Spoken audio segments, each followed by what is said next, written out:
It's the Kyle Hyman Show on Redeemer Radio. This is Kyle Hyman, and joining us here is Jeannie Ewing, here to talk a little bit about how we process negative news. Thanks for being here, Jeannie. Thanks for having me, Kyle. There's definitely been our fair share of negative news, and it seems to sometimes keep coming out. But before we get into that, I thought maybe we'd start a little bit lighter. What's something that has made you smile recently or made you super happy? My kids. Yeah. My middle daughter, Sarah, she's got a disability, and she just says the goofiest thing. She said the other day, "Mom, Dad, I don't drink beer, not anymore." Then stuff like that happens all the time. So. Not anymore. She's going to school now, right? Kindergarten, yes. Yeah. How's that going?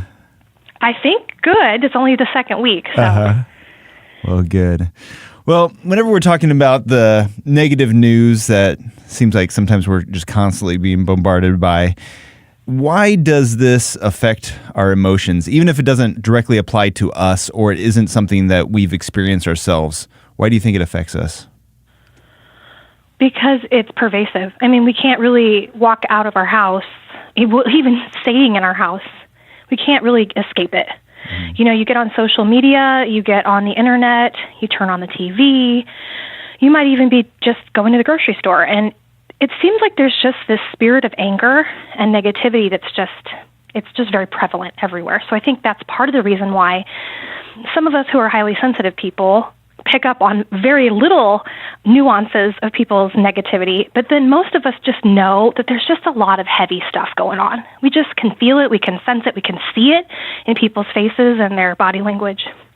And what advice do you might have in general, for people who find themselves emotionally affected by the news and specifically of the sex abuse crisis? Yeah, well, I think most people are really confused. They feel betrayed. They're very angry. And so maybe most of us as Catholics were raised to think that we shouldn't feel that way towards the church or the leadership in the church. And I think when it's aimed at a specific person, it can be unhealthy and destructive and even sinful. But when we're talking about a sin that is being concealed, then we have a right to be angry. And I think we have to first give ourselves permission to feel those negative emotions. And secondly, we have to learn how to channel them in the right direction.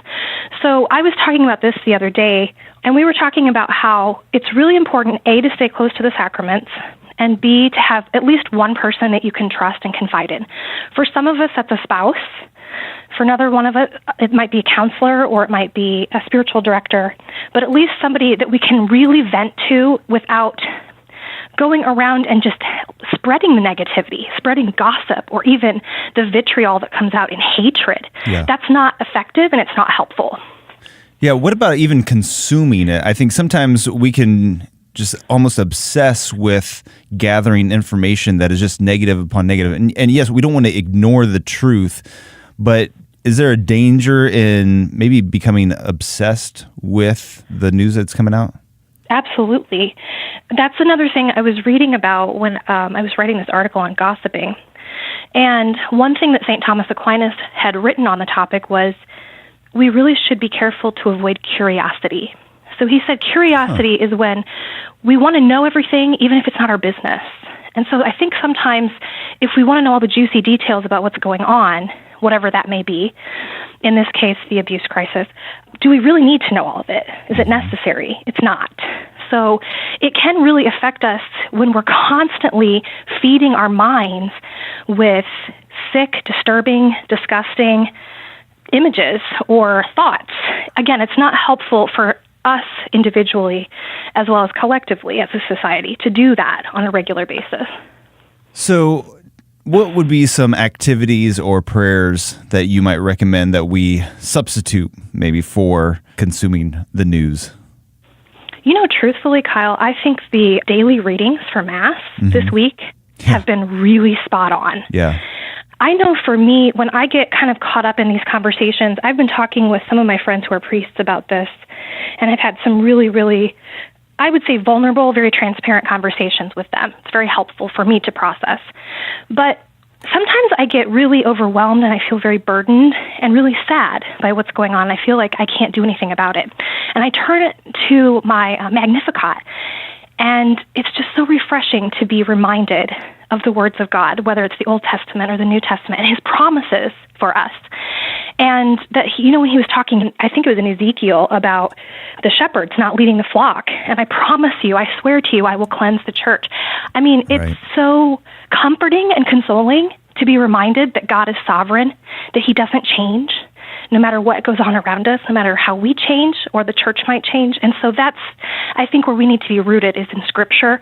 And I guess that's what's been helpful for me personally.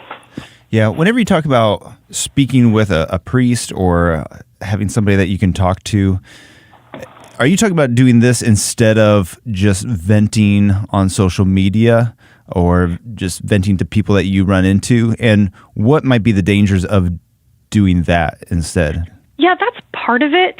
One of my friends has been a friend of mine since before he was in seminary.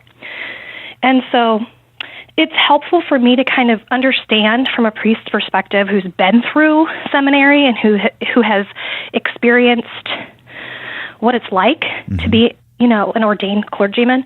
And it's more of a friendship conversation. It's not because I feel really drawn to vent. I think, again, like on social media, there's enough of that. There's enough toxicity. And I don't really feel called to be part of that. I don't feel like I'm supposed to be spreading that or contributing to that. Regardless of knowing the truth and living the truth and really trying to be faithful to the church, it's, I don't think, helpful to just keep that momentum going in that direction. So it's not really about venting for me.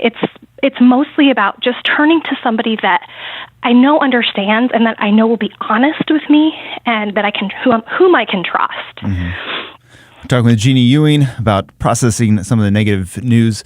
You can check her out, JeannieEwing.com or lovealonecreates.com. And whenever we're talking about all of this and the negative news, do you have any strategies for thinking positively or looking for the positive that's out there? Yeah, I mean, I think we have to stop and recognize there is a lot of good all around us. So for some people, that might be taking a breather in nature and just being reminded of the beauty of creation and that God did this out of love for us.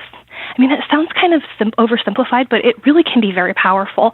For some of us, that's nurturing our relationships with our family, our friends. It's being involved in the community. It's doing something positive. So a lot of times, if you can't find something that's good in the world, it probably means that you're called to be that good, to be that light. And so sometimes that means kind of withdrawing in yourself and having some time for introspection to really ask the Lord, what are you calling me to do? How am I supposed to be bringing about the change and the goodness and the light in the world today?